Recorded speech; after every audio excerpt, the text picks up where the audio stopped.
ផ្លែននោងគឺជាបន្លែដែលមានជាតិទឹកច្រើននិងមានរសជាតិផ្អែមស្រាលៗដែលប្រជាជនខ្មែរយើងនិយមយកមកធ្វើជាសម្លឬស្ងោរជ្រូកក្រៅពីរសជាតិឆ្ងាញ់ផ្លែននោងក៏ផ្ដល់អត្ថប្រយោជន៍សុខភាពជាច្រើនដូចខាងក្រោម 1. ជួយសម្រួលដល់ការរំលាយអាហារ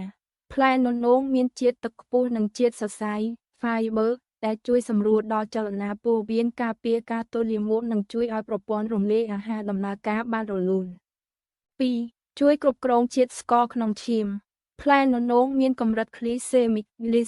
index ទាបដែលមានន័យថាវាមិនធ្វើឲ្យជាតិស្ករក្នុងឈាមឡើងខ្ពស់ភ្លាមៗនោះទេវាត្រូវបានគេចាត់ទុកថាជាអាហារដ៏ល្អសម្រាប់អ្នកដែលមានជំងឺទឹកនោមផ្អែម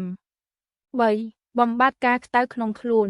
ដោយសារផ្លែននោងមានជាតិទឹកច្រើនវាក្លាយជាបន្លែដ៏ល្អបំផុតសម្រាប់ញ៉ាំក្នុងពេលអាកាសធាតុក្តៅវាជួយផ្ដល់សំណើមដល់រាងកាយនិងជួយបញ្ចុះកម្ដៅបានយ៉ាងល្អ 4. ជំនួយដល់សុខភាពភ្នែកផ្លែននោងមានផ្ទុកសារធាតុចិញ្ចឹមដែលល្អសម្រាប់ភ្នែករួមទាំងវីតាមីន A មួយចំនួនដែលជួយការពារបញ្ហាភ្នែកនិងរក្សាសុខភាពកោសិកាភ្នែកឲ្យនៅបានយូរអង្វែង 5. ជួយដល់ការសម្រកទម្ងន់ផ្លែននោងជាអាហារដែលមានកាឡូរីទាបខ្លាំងប៉ុន្តែធ្វើឲ្យឆ្អែតបានយូរដោយសារតែជាតិសរសៃ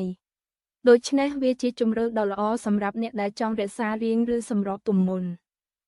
6. ជួយសម្អាតជាតិពុលក្នុងរាងកាយផ្លែននោងមានលក្ខណៈសម្បត្តិជួយសម្រួលដល់ការបញ្ចេញទឹកនោមដែលជាការជួយសម្អាតជាតិពុលចេញពីតម្រងនោមនិងប្រព័ន្ធទឹកនោមបានយ៉ាងមានប្រសិទ្ធភាពចំណុចគួរប្រុងប្រយ័ត្នការជ្រើសរើសគួរជ្រើសរើសផ្លែននោងដែលនៅខ្ចីព្រោះសាច់វាផ្អែមនិងមិនសូវមានសរសៃរឹង